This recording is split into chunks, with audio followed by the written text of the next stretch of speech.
The Jelly Bean. The Jelly Bean was written as a sequel to The Ice Palace. When the post declined it, Fitzgerald changed the names but refused to provide a happy ending. The story was published in the October 1920 Metropolitan magazine as part of a six-story deal which brought Fitzgerald a raise from $500 to $900 per story. Fitzgerald provided this comment when he collected The Jelly Bean in Tales of the Jazz Age. This is a Southern story, with the scene laid in the small city of Tarleton, Georgia. I have a profound affection for Tarleton, but somehow, whenever I write a story about it, I receive letters from all over the South denouncing me in no uncertain terms. The Jelly Bean drew its full share of these admonitory notes. It was written under strange circumstances shortly after my first novel was published, and, moreover, it was the first story in which I had a collaborator. For finding that I was unable to manage the crap shooting episode, I turned it over to my wife, who, as a Southern girl, was presumably an expert on the technique and terminology of that great sectional pastime. Jim Powell was a jelly bean. Much as I desire to make him an appealing character, I feel that it would be unscrupulous to deceive you on that point. He was a in the bone, dyed in the wool, 99.75% jelly bean, and he grew lazily all during jelly bean season, which in every season, down in the land of the jelly beans, will well below the Mason-Dixon line. Now, if you call a Memphis man a jelly bean, he will quite possibly pull a long sinewy rope from his hip pocket and hang you to a convenient telegraph pole. If you call a New Orleans man a jelly bean, he will probably grin and ask you who is taking your girl to the Mardi Gras ball.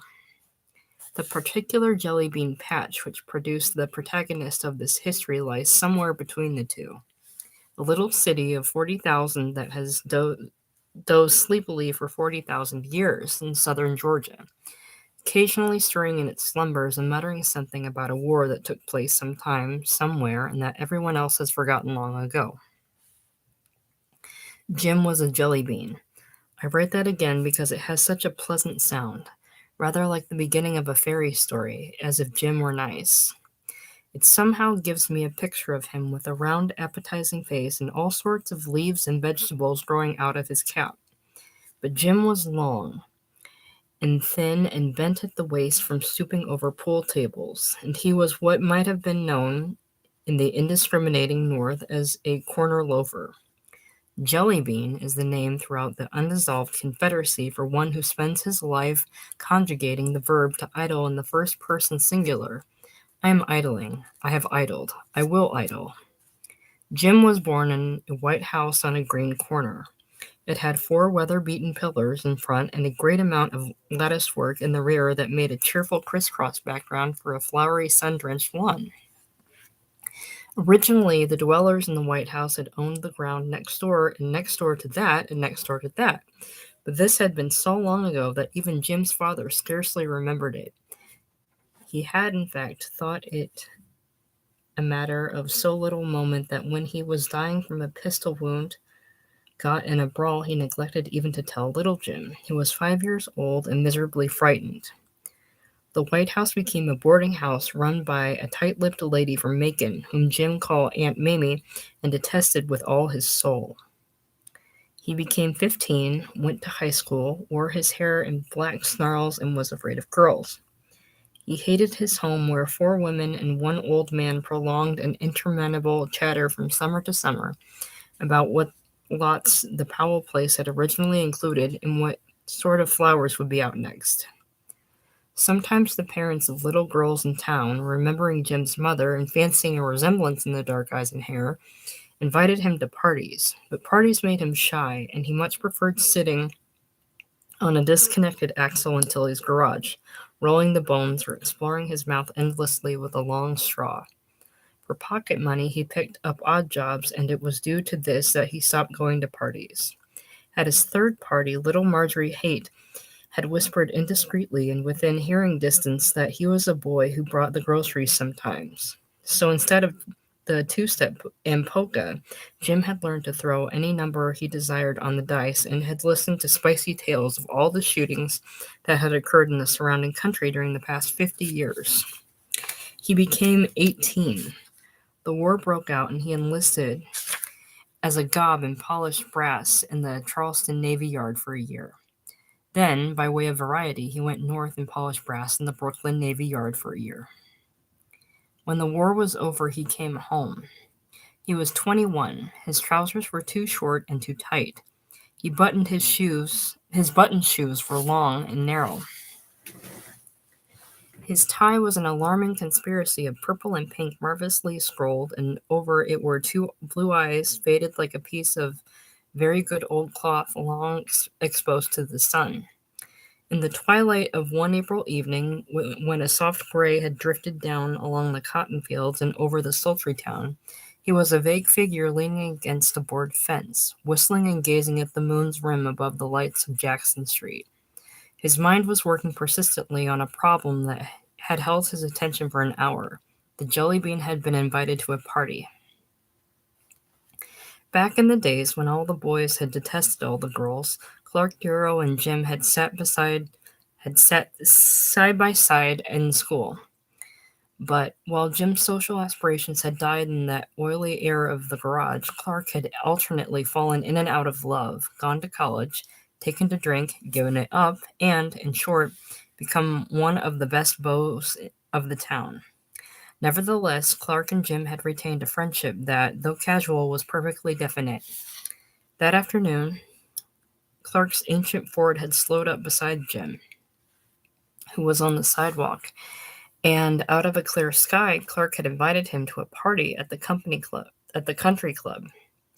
The impulse that had made him do this was no stranger than the impulse which made Jim accept. The latter was probably an unconscious ennui, a half-frightened sense of adventure. And now Jim was soberly thinking it over. He began to sing, drumming his long foot idly on a stone block in the sidewalk till it wobbled up and down in time to the lowly throaty tune, 1 mile from home in a Jelly Bean town, lives Jean the Jelly Bean Queen. She loves her dice and treats him nice, no dice would treat her mean. He broke off and agitated the sidewalk to a bumpy gallop. "Daggone," he muttered, half aloud. They would all be there, the old crowd, the crowd to which, by right of the White House, sold long since in the portrait of the officer in gray over the mantel, Jim should have belonged. But that crowd had grown up together into a tight little set gradually as the girls' dresses had lengthened inch by inch, and as definitely as the boys' trousers had dropped suddenly to their ankles. And to that society of first names and dead puppy loves, Jim was an outsider, a running mate of poor whites. Most of the men knew him condescendingly. He tipped his hat to 3 or 4 girls. That was all. When the dusk had thickened into a blue setting for the moon, he walked through the hot, pleasantly pungent town to Jackson Street. The stores were closing and the last shoppers were drifting homeward, as if it were born on the dreamy revolution of a slow merry-go-round. A street fair farther down made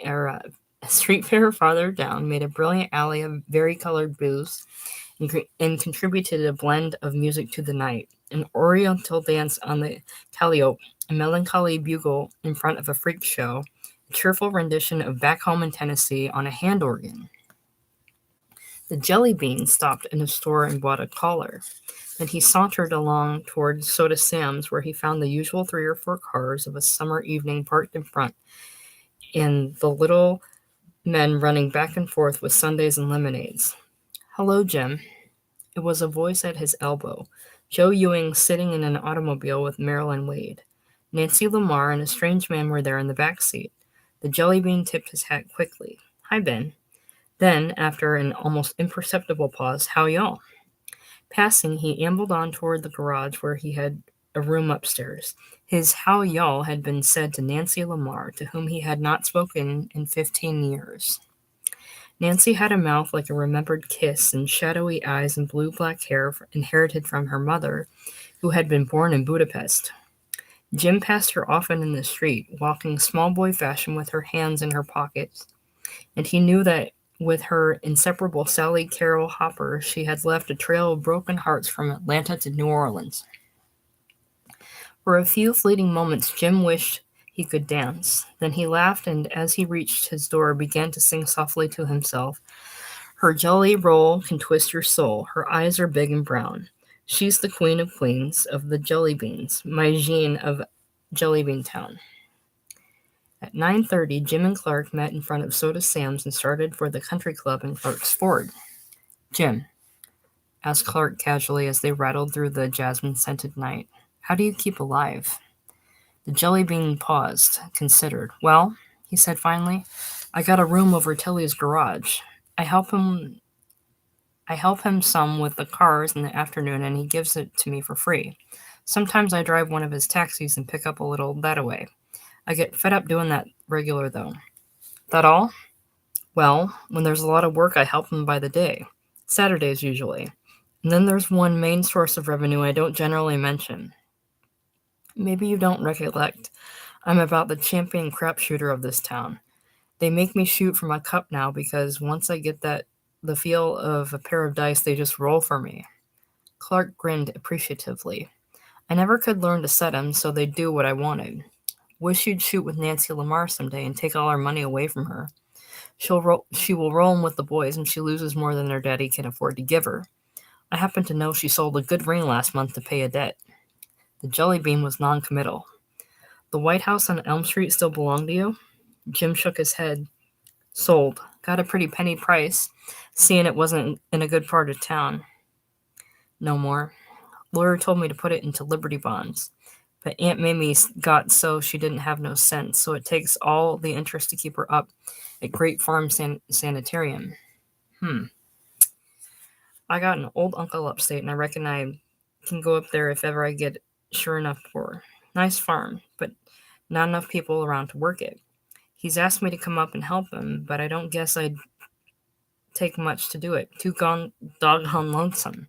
He broke off suddenly. Clark, I want to tell you I'm much obliged to you for asking me out, but I'd be a lot happier if you'd just stop the car right here and let me walk back into town. Shucks, Clark grunted. Do you good to step out. You don't have to dance, just get out of here on the floor and shake. Hold on, exclaimed Jim uneasily. Don't you go leading me up to any girls and leave me there so I'll have to dance with them. Clark laughed. Because, continued Jim desperately, without you swear you won't do that, I'm going to get right. Without you swear you won't do that, I'm going to get out right here, and my good legs go and carry me back to Jackson Street. They agreed after some argument that Jim, unmolested by females, was to view the spectacle from a secluded settee in the corner where Clark would join him whenever he wasn't dancing. So 10 o'clock found the jelly bean with his legs crossed and his arms conservatively folded, trying to look casually at home and politely uninterested in the dancers. At heart, he was torn between overwhelming self-consciousness and an intense curiosity as to all that went on around him. He saw the girls emerge one by one from the dressing room, stretching and pluming themselves like bright birds, smiling over their powdered shoulders at the chaperones, casting a quick glance around to take in the room and, simultaneously, the room's reaction to their entrance. And then, again like the birds, alighting and nestling in their sober arms of their waiting escorts. Sally Carol Hopper, blonde and lazy-eyed, appeared clad in her favorite pink and blinking like an awakened rose. Marjorie Haight, Marilyn Wade, Harriet Carey, all the girls he had seen loitering down Jackson Street by noon, now, curled and brilliantined and delicately tinted for the overhead lights, were miraculously strange Dresden figures of pink and blue and red and gold, fresh from the shop and not yet fully dried. He had been there half an hour, totally uncheered by Clark's jovial visits, which were each one accompanied by a "Hello, old boy, how you making out?" and a slap at his knee. A dozen males had spoken to him or stopped for a moment beside him, but he knew that they were each one surprised at finding him there and fancied that one or two were even slightly resentful. But at 10:30, his embarrassment suddenly left him, and a pull of his breathless interest took him completely out of himself.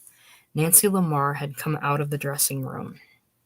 She was dressed in yellow organdie, a costume of 100 cool corners, with 3 tiers of ruffles and a big bow in back until she shed black and yellow around her part in a sort of phosphorescent luster. The jelly bean's eyes opened wide and a lump arose in his throat. For a minute she stood beside the door until her partner hurried up. Jim recognized him as the stranger who had been with her in Joe Ewing's car that afternoon. He saw her set her arms akimbo and say something in a low voice and laugh. The man laughed too, and Jim experienced the quick pang of a weird new kind of pain. Some ray had passed between the pair, a shaft of beauty from that sun that had warmed him a moment since. The jelly bean felt suddenly like a weed in a shadow. A minute later, Clark approached him, bright-eyed and glowing. "Hi, old man," he cried with some lack of originality. "How you making out?" Jim replied that he was making out well, as could be expected. "You come along with me," commanded Clark. "I've got something that'll put an edge on the evening." Jim followed him awkwardly across the floor and up the stairs to the locker room where Clark produced a flask of nameless yellow liquid. Good old corn.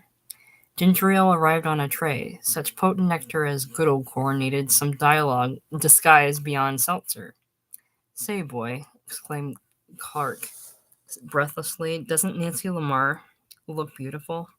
Jim nodded. "Mighty beautiful," he agreed. "She's all dolled up to fare you well tonight," continued Clark.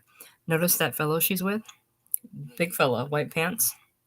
"Yeah, well, that's Ogden Merritt from Savannah. Old man Merritt makes the Merritt safety razors. This fellow's crazy about her, been chasing after her all year. She's a wild baby," continued Clark, "but I like her. So does everybody. But she sure does do crazy stunts. She usually gets out alive, but she's got scars all over her reputation from one thing or another she's done." "That's so." Jim passed over his glass. "That's good corn." "Not so bad. Oh, she's a wild one. Shoots craps, say, boy. And she do like her highballs. Promised I'd give her one later on." "She's in love with this Merritt?" "Damned if I know. Seems like all the best girls around here marry fellows and go off somewhere." He poured himself one more drink and carefully corked the bottle. "Listen, Jim, I gotta go dance, and I'd be much obliged if you just stick this corn right on your hip as long as you're not dancing. If a man notices I've had a drink, he'll come up and ask me, and before I know it, it's all gone, and somebody else is having my good time." So Nancy Lamar was going to marry. This toast of a town was to become the private property of an individual in white trousers, and all because White Trousers' father had made a better razor than his neighbor. As they descended the stairs, Jim found the idea inexplicably depressing. For the first time in his life, he felt a vague and romantic yearning. A picture of her began to form in his imagination. Nancy walking boylike and debonair along the street, taking an orange as tithe from a worshipful fruit dealer, charging a dope on a mystical account at Soda Sam's, assembling a convoy of beaux, and then driving off in a triumphal state for an afternoon of splashing and singing.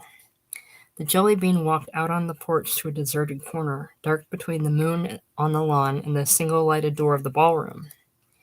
There he found a chair and, lighting a cigarette, drifted into a thoughtless reverie that was his usual mood. Yet now it was a reverie made sensuous by the night and by the hot smell of damp powder puffs, tucked in the fronts of low dresses and distilling 1,000 rich scents to float out through the open door. The music itself, blurred by a loud trombone, became hot and shadowy, a languorous overtone to the scraping of many shoes and slippers. Suddenly, the square of a yellow light that fell through the door was obscured by a dark figure. A girl had come out of the dressing room and was standing on the porch not more than 10 feet away. Jim heard a low-breathed doggone, and then she turned and saw him. It was Nancy Lamar. Jim rose to his feet. "Howdy." "Hello." She paused, hesitated, and then approached. "Oh, it's Jim Powell." He bowed slightly, tried to think of a casual remark. "Do you suppose," she began quickly, do you know anything about gum?" "What?" "I've got gum on my shoe. Some utter ass left his or her gum on the floor, and of course I stepped on it." Jim blushed inappropriately. "Do you know how to get it off?" she demanded petulantly. I've tried a knife, I've tried every damn thing in the dressing room. I've tried soap and water and even perfume. And I've ruined my powder puff trying to make it stick to that. Jim considered the question in some agitation. Why, I think maybe gasoline. The words had scarcely left his lips when she grasped his hand and pulled him at a run off to the low veranda, over a flower bed, and at a gallop toward a group of cars parked in the moonlight by the first hole of the golf course. Turn on the gasoline, she commanded breathlessly. What? For the gum, of course. I've got to get it off. I can't dance with gum on. Obediently, Jim turned to the cars and began inspecting them with a view to obtaining the desired solvent. Had she demanded a cylinder, he would have done his best to wrench one out. Here, he said under a moment's search. Here's one that's easy. Got a handkerchief? It's upstairs, wet. I used it for the soap and water. Jim laboriously explored his pockets. Don't believe I got one either. Doggone it. Well, we can turn it on and let it run on the ground. He turned the spout and a dripping began. More. He turned it on fuller. The dripping became a flow and formed an oily pool that glistened brightly, reflecting a dozen tremulous moons on its quivering bosom. Ah, she sighed contentedly. Let it all out. The only thing to do is wade in it. In desperation, he turned on the tap full, and the pool suddenly widened, sending tiny rivers and trickles in all directions. That's fine. That's something like. Raising her skirt, she stepped gracefully in. I know this'll take it off, she murmured. Jim smiled. There's lots more cars. She stepped daintily out of the gasoline and began scraping her slippers, side and bottom, on the running board of the automobile. The jelly bean contained himself no longer. He bent double with explosive laughter, and after a second she joined in. You're here with Clark Darrow, aren't you? She asked as they walked back toward the veranda. Yes. You know where he is now? Out dancing, I reckon. The deuce. He promised me a highball. Well, said Jim, I guess that'll be all right. I got his bottle right here in my pocket. She smiled at him radiantly. I guess maybe you'll need ginger ale, though, he added. Not me, just the bottle. Sure enough. She laughed scornfully. Try me, I can drink anything any man can. Let's sit down. She perched herself on the side of the table, and he dropped into one of the wicker chairs beside her. Taking out the cork, she held the flask to her lips and took a long drink. He watched her, fascinated. Like it? She shook her head breathlessly. No, but I like the way it makes me feel. I think most people are that way. Jim agreed. My daddy liked it well, too. It got him. American men, said Nancy gravely, don't know how to drink. What? Jim was startled. In fact, she went on carelessly, they don't know how to do anything very well. The one thing I regret in my life is that I wasn't born in England. In England? Yes, it's the one regret of my life that I wasn't. Do you like it over there? Yes, immensely. I've never been there in person, but I've met a lot of Englishmen who were over here in the army. Oxford and Cambridge men, you know. That's like so many in University of Georgia are here, and of course I've read a lot of English novels. Jim was interested, amazed. Do you ever hear of Lady Diana Manners? She asked earnestly. No, Jim had not. Well, she's what I'd like to be. Dark, you know, like me, and wild as sin. She's the girl who rode her horse up the steps of some cathedral or church or something, and all the novelists made their heroines do it afterwards. Jim nodded politely. He was out of his depths. Pass the bottle, suggested Nancy. I'm going to take another little one. A little drink wouldn't hurt a baby. You see, she continued, again breathless after a drought, people over there have style. Nobody has style here. I mean, the boys here aren't really worth dressing up for or doing sensational things for, don't you know? I suppose so. I suppose not, murmured Jim. And I'd like to do 'em all. Do 'em and all. I'm really the only girl in town that has style. She stretched out her arms and yawned pleasantly. Pretty evening. Sure is, agreed Jim. Like to have boats, she suggested dreamily. Like to sail out on a silver lake, say the Danes, for instance, have champagne and caviar sandwiches along. Have about 8 people, and one of the men would jump overboard to amuse the party and get drowned like a man did with Lady Diana Manners once. Did he do it to please her? Didn't mean drown himself to please her. He just meant to jump overboard and make everybody laugh. I reckon they just died laughing when he drowned. Oh, I suppose they laughed a little, she admitted. I imagine she did it anyway. She's pretty hard, I guess, like I am. You hard? Like nails, she yawned again and added, Give me a little more from that bottle. Jim hesitated, but she held out her hand defiantly. Don't treat me like a girl, she warned him. I'm not like any girl you ever saw, she considered. Still, perhaps you're right. You got an old head on your young shoulders. She jumped to her feet and moved toward the door. The jelly bean rose also. Goodbye, she said politely. Goodbye, thanks, Jelly Bean. Then she stepped inside and left him wide eyed upon the porch. At 12 o'clock, a procession of cloaks issued single file from the women's dressing room, and each one pairing with a coated bow like dancers meeting in a cotillion figure, drifted through the door with sleepy, happy laughter. Through the door into the dark, where the autos backed and snorted, and parties called to one another and gathered around the water cooler. Jim, sitting in his corner, rose to look for Clark. They had met at 11, then Clark had gone in to dance. So seeking him, Jim wandered into the soft drink stand that had once been a bar. The room was deserted except for a sleepy man dozing behind the counter and two boys lazily fingering a pair of dice at one of the tables. Jim was about to leave when he saw Clark coming in. At the same moment, Clark looked up. Hey, Jim, he commanded. Come on over and help us with this bottle.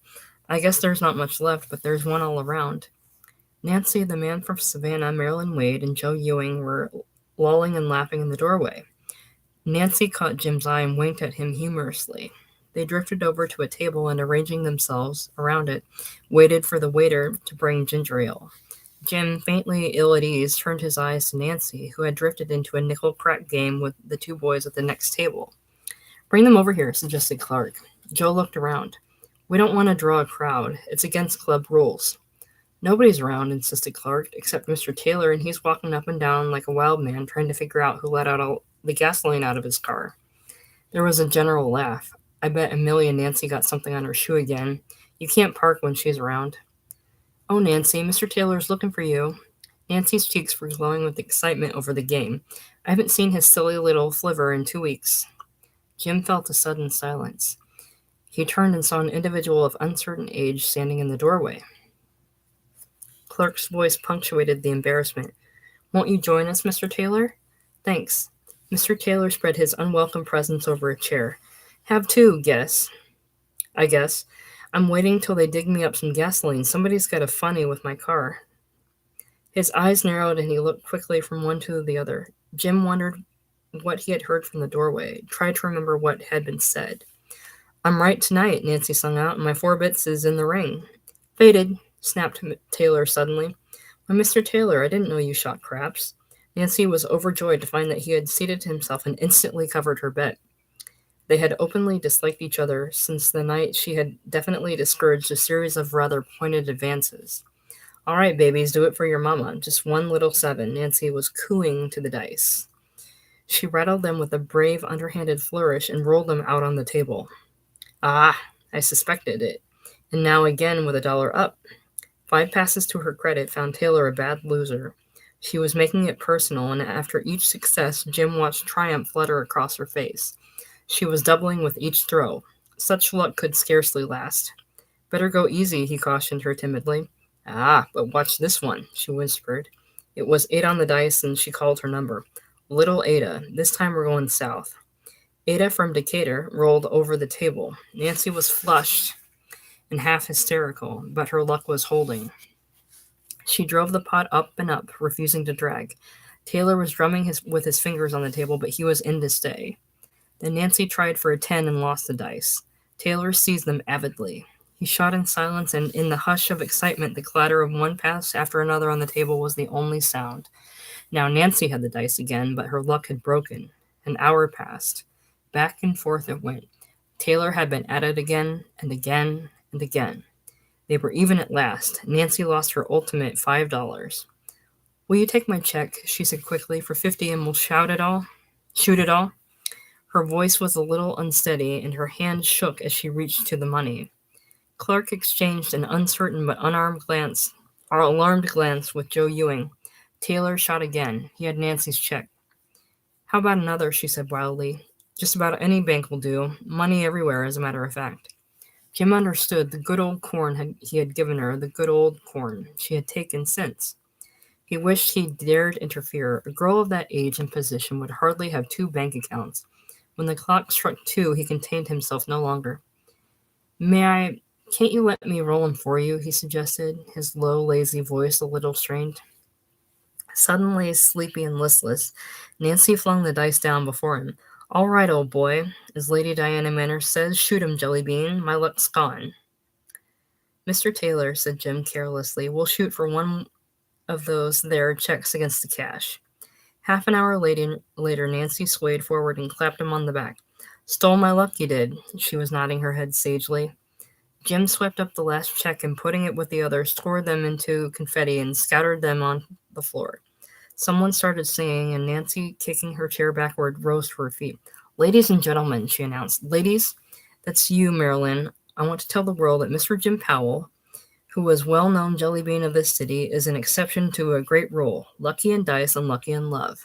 He's lucky in dice, and as a matter of fact, I love him. Ladies and gentlemen, Nancy Lamar, famous dark-haired beauty often featured in the Herald, is one of the most popular members of the younger set, as other girls are often featured in this particular case. Wish to announce, anyway, gentlemen, she tipped suddenly. Clark caught her and restored her balance. My error, she laughed. She stoops to, anyways, we'll drink to Jellybean. Mr. Jim Powell, king of the Jellybeans. And a few minutes later, as Jim waited hat in hand for Clark in the darkness of that same corner of the porch where she had come searching for gasoline, she appeared suddenly beside him. Jellybean, she said. Are you here, Jellybean? I think, in slight unsteadiness, seemed part of an enchanted dream. I think you deserve one of my sweetest kisses for that, Jellybean. For an instant, her arms were around his neck, her lips were pressed to his. I'm a wild part of this world, Jellybean, but you did me a good turn.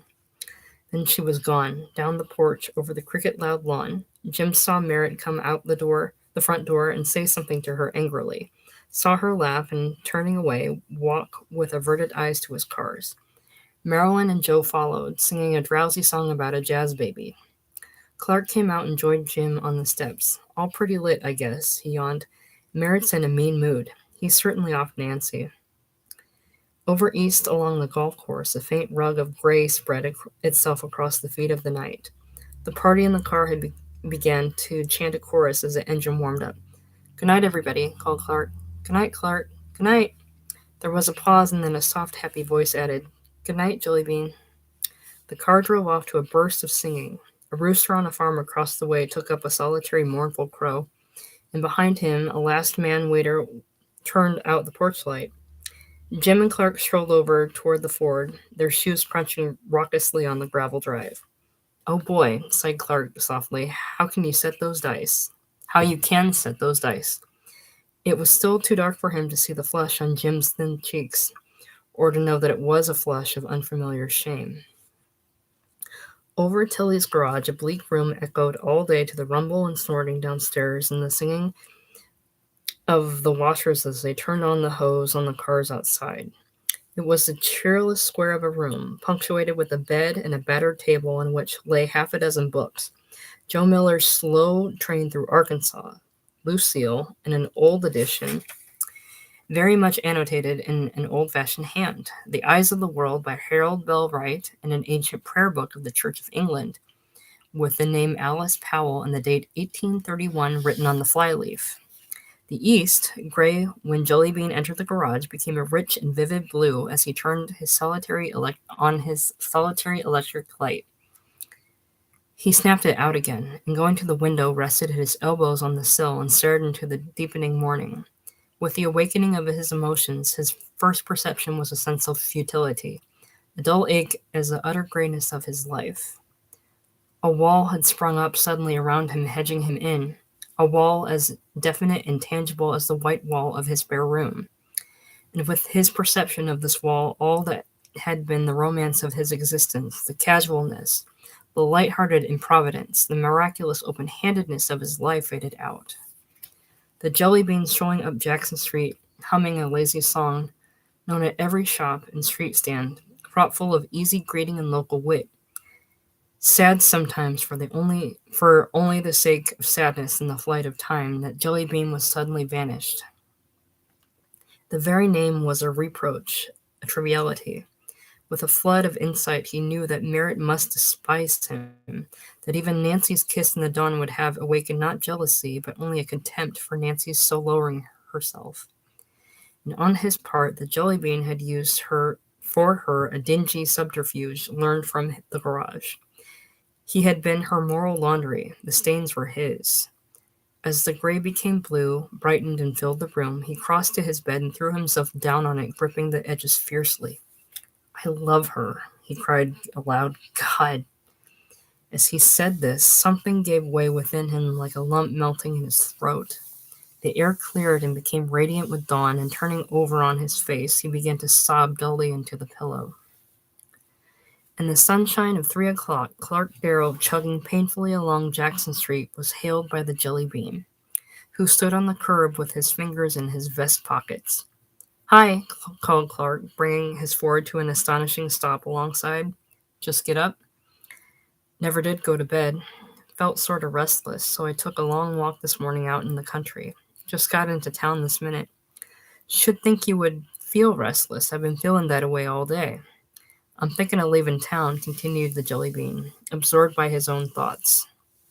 Been thinking of going up on the farm and taking a little of that work off Uncle Dunn. Reckon I've been bumming too long. Clark was silent, and the Jelly Bean continued. I reckon maybe after Auntie Mame dies, I could sink that money of mine in the farm and make something out of it. All my people originally came from that part up there, had a big place. Clark looked at him curiously. That's funny, he said. This sort of affected me the same way. The Jelly Bean hesitated. I don't know, he began slowly. Something about that girl last night, about a lady named Diana Manners, an English lady, sort of got me thinking. He drew himself up and looked oddly at Clark. I had a family once, he said defiantly. Clark nodded. I know. And I'm the last of 'em, continued the Jelly Bean, his voice rising slightly. And I ain't worth shucks. Name they call me by means jelly, weak and wobbly like. People who weren't nothing when my folks was a lot turned their noses up when they passed me on the street. Again, Clark was silent. So I'm through. I'm going today. And when I come back to this town, it's going to be like a gentleman. Clark took out his handkerchief and wiped his damp brow. Reckon you're not the only one it shook up, he admitted gloomily. All this thing of girls going around like they do is going to stop right quick. Too bad, too, but everybody will have to see it that way. Do you mean, demanded Jim in surprise, that all that's leaked out? Leaked out? How on earth could they keep it secret? It'll be announced in the papers tonight. Dr. Lamar's got to save his name somehow. Jim put his hands on the sides of the car and tightened his long fingers on the metal. Do you mean Taylor investigated those chicks? It was Clark's turn to be surprised. Haven't you heard what happened? Jim's startled eyes were answer enough. Why, announced Clark dramatically, those four got another bottle of corn, got tight, and decided to shock the town. So Nancy and that fella Merritt were married in Rockville at 7 o'clock this morning. A tiny indentation appeared in the metal under the Jelly Bean's fingers. Married? Sure enough, Nancy sobered up and rushed back into town, crying and frightened to death. Claimed it had all been a mistake. First, Dr. Lamar went wild and was going to kill Merritt, but finally got it patched up some way, and Nancy and Merritt went to Savannah on the 2:30 train. Jim closed his eyes and with an effort overcame a sudden sickness. It's too bad, said Clark philosophically. I don't mean the wedding. Reckon that's all right, though I don't guess Nancy cared a darn about him. But it's a crime for a nice girl like that to hurt her family that way. The Jelly Bean let go the car and turned away. Again, something was going on inside him, some inexplicable but almost chemical change. Where are you going? Asked Clark. The Jelly Bean turned and looked dully back over his shoulder. Gotta go, he muttered. Been up too long. Feeling right sick. Oh. The street was hot at 3 and hotter still at 4, the April dust seeming to enmesh the sun and give it forth again as a world-old joke forever played on an eternity of afternoons. But at 4:30, a first layer of quiet fell, and the shades lengthened under the awnings and the heavy foliaged trees. In this heat, nothing mattered. All life was wealthier. All life was weather, awaiting through the hot, where events had no significance for the cool that was soft and caressing like a woman's hand on a tired forehead. Down in Georgia, there is a feeling, perhaps inarticulate, that this is the greatest wisdom of the South. So after a while, the Jelly Bean turned into a pool hall on Jackson Street, where he was sure to find a congenial crowd who would make all the old jokes, the ones he knew.